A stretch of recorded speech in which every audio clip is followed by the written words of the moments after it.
Shalom, que a paz do Eterno esteja sobre cada um de nós. No vídeo de hoje, vamos estar falando sobre a gordura do sacrifício. Deus exigia no Antigo Testamento a gordura queimada como incenso suave para suas narinas. Como todo o Antigo Testamento aponta para a vinda de Jesus e o surgimento da igreja, e nada está na Bíblia por acaso, então nós precisamos entender isso. Mas como funcionava?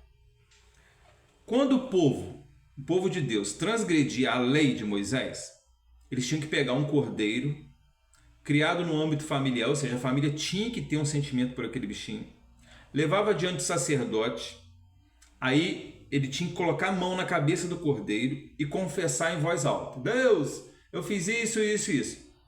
Por que ele precisava colocar a mão na cabeça do cordeiro e confessar o pecado sobre o cordeiro? Porque a Bíblia diz em Levítico 17:11 que a nossa alma está no sangue, e o derramamento do sangue faz a purificação dos pecados da alma. E onde fica o pecado? Na nossa alma. Como a alma está no sangue, quando eu botava a mão na cabeça do cordeiro, eu estava no ato de fé transferindo o meu pecado, o pecado da minha alma, para a alma do cordeiro. Aí vinha o sacerdote, degolava aquele cordeiro, pegava o sangue do cordeiro com o pecado da pessoa, aspergia no véu do templo. Isso era chamado sacrifício contínuo, ou seja, era feito diariamente durante todo o ano. Aí, uma vez por ano, o sumo sacerdote, que era o líder máximo espiritual, ele pegava um bode e colocava as mãos na cabeça do bode, e todos aqueles pecados que foram confessados sobre os cordeiros, que apontavam para Jesus, ele confessava sobre o bode e lançava o bode no deserto. Então, isso quer dizer o quê? Que quando você vai na igreja e levanta sua mão e confessa Jesus como Senhor e Salvador, você, no ato de fé, você está transferindo os pecados da sua alma para a alma de Jesus. Por isso que Jesus é o Cordeiro de Deus que tira o pecado do mundo. Entendeu agora? Então nada está na Bíblia por acaso. E a lei do Antigo Testamento aponta para a igreja e para a vinda de Jesus. Mas por que Deus ele queria a gordura do sacrifício? Então, os sacerdotes, eles comiam a carne do cordeiro, e o que sobrava era queimado no fogo. Mas a gordura, Deus pedia para queimar como incenso para as narinas dele. Mas por que isso? Porque lá em Isaías 55, no versículo 1 e 2, diz assim: Ó vós, todos os que tendes sede, vinde às águas. Essas águas, você vai ver quando Jesus diz para a mulher samaritana no poço: eu tenho uma água para te dar que vai jorrar para a vida eterna. Aí a mulher pede: dá-me dessa água, Senhor. Aí Jesus diz: primeiro chama teu marido. Aí ela diz: não tenho marido. E Jesus: disseste bem, que já tiveste 5 e o que tem agora não é teu. Mas que águas é essa que Jesus ia dar para ela?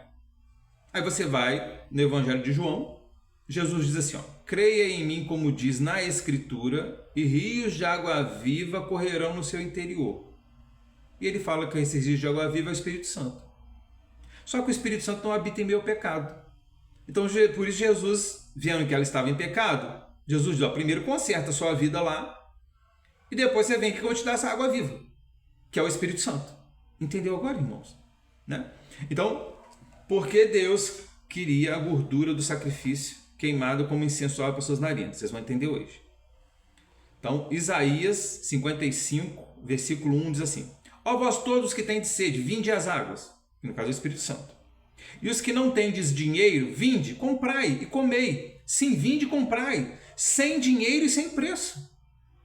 Vinho e leite. Vamos lá, vinho, ele tem 2 sentidos no mundo espiritual.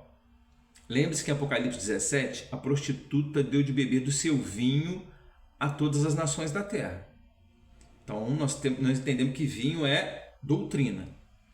Pode ser uma doutrina de Deus, como pode ser uma falsa doutrina. Isso significa vinho e profecia. Por isso que o primeiro milagre de Jesus foi transformar água em vinho. Porque quando você lê o livro de Isaías, você vai ver que eles misturaram água no vinho. Então ficou misturado a palavra de Deus. Aí Jesus vem agora, que ele é o verbo, a palavra verdadeira. e vai e transforma aquela água em vinho puro.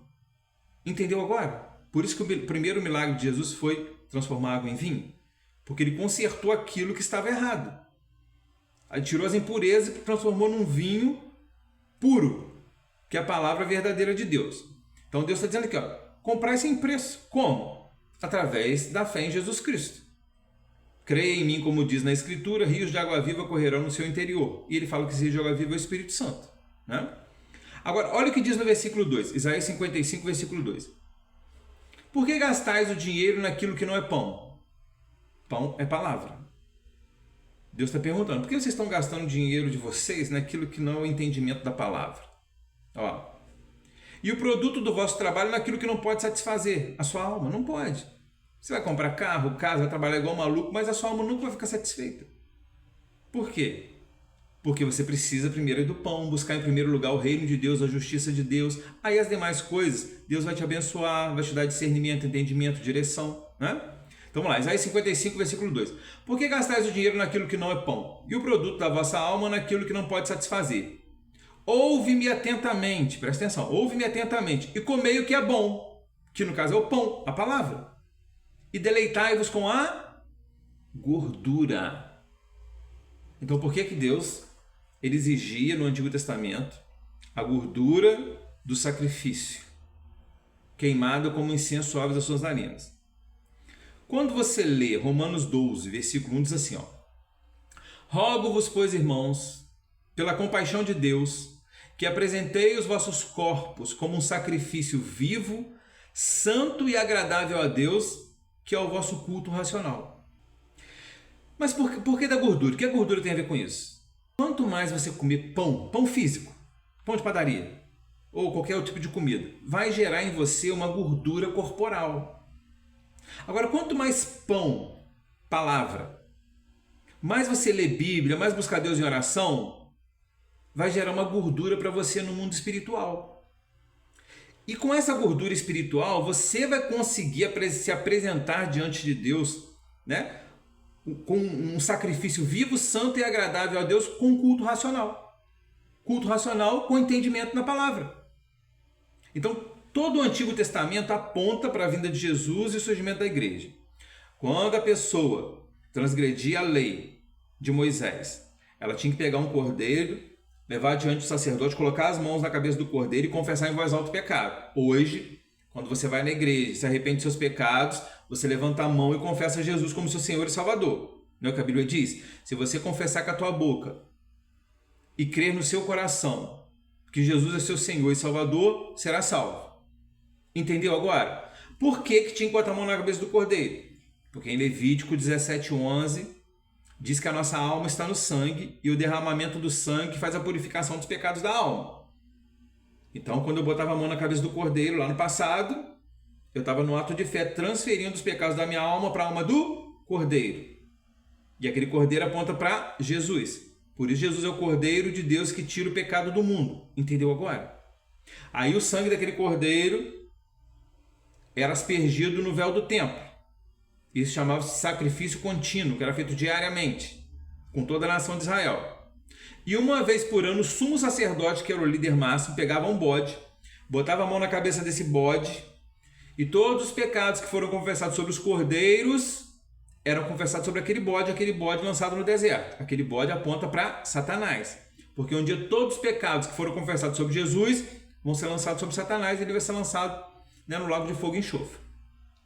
Amém, irmãos? Deu para entender por que Deus exigia a gordura do sacrifício no Antigo Testamento?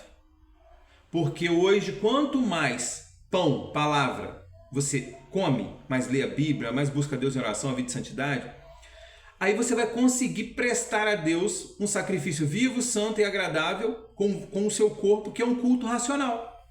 Aí você não vai ser mais enganado pelos falsos profetas, irmãos.